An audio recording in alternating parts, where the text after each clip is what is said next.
তুমি আমার সাথে এক সপ্তাহ পর আমরা পদ্মা রিসর্টে যাব। ওকে, আচ্ছা ঠিক আছে, আমি গেলাম, আমি পদ পেয়ে গেলাম। কি হলো, আমি ওয়ার্ডের নেত্রী হলাম। তারপর কি হবে, যখন আমি থানার নেত্রী হতে যাব তখন থানায় একদিন আমাকে শুইতে হবে। তারপর আমি থানার নেত্রী হব।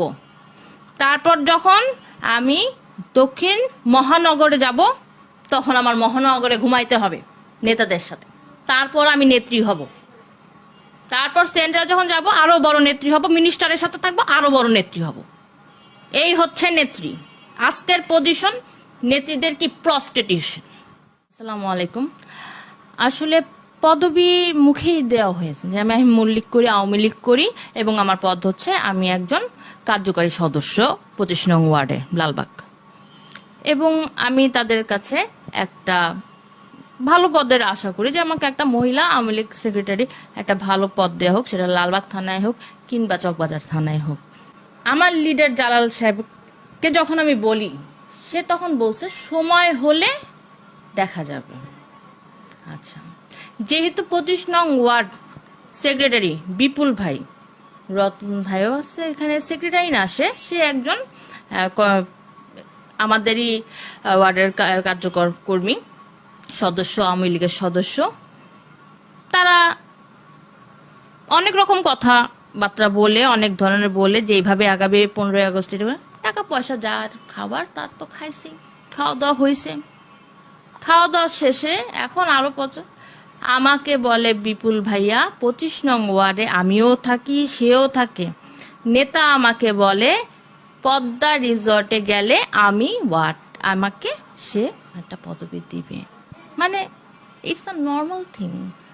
তুমি আমার সাথে এক সপ্তাহ পর আমরা পদ্মা রিসর্টে যাব। ওকে, আচ্ছা ঠিক আছে, আমি গেলাম, আমি পদ পেয়ে গেলাম।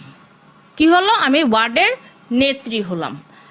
তারপর কি হবে, যখন আমি থানার নেত্রী হতে যাব তখন থানায় একদিন আমাকে শুইতে হবে। তারপর আমি থানার নেত্রী হব।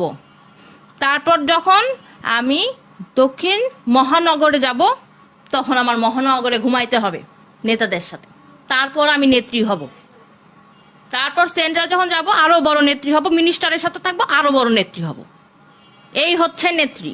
আজকের পজিশন নেত্রীদের কি প্রস্টিটিউশন। এবং দালাল চিনেন না, বস্তা ভরে ভরে দালাল নিয়ে আসে নেতাদের জন্য, তারপর হয় নেত্রী। আপনি কি আমার কথা বুঝতে পারছেন ভাইয়া? এইভাবে নেত্রী হয়, কিন্তু আমরা এইভাবে নেত্রী হতে চাই না।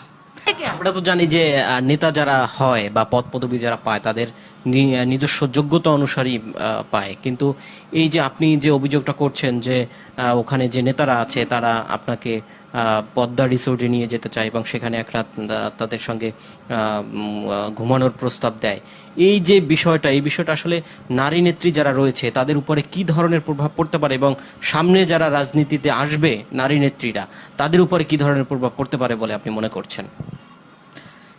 ভাই, যারা ছিল তাদের কথা আমি বলতে পারি না, কারণ আমি দেখিনি কখনো। আমাকে মানুষ কি বলে সেটা আমি বলতে পারি। আমি যখন ফটো পোস্ট করি তখন মানুষ বলে এমনি এমনি নেত্রী হইছো। এটা চলে ওয়ার্ডের নেতার, প্রত্যেকটা নেত্রী। আর যারা ভালো নেত্রী আছে ভালো নেত্রী যে একেবারেই নেই সেটা না, অবশ্যই আছেন। বেছে বেছে দেখেন, মহানগরে আমি দেখাইতে পারবো আপনাকে, আমাদের এখানকার ওয়ার্ডের একজন সেক্রেটারি দেখাইতে পারবো আপনাকে। তিনি একজন লেখিকা।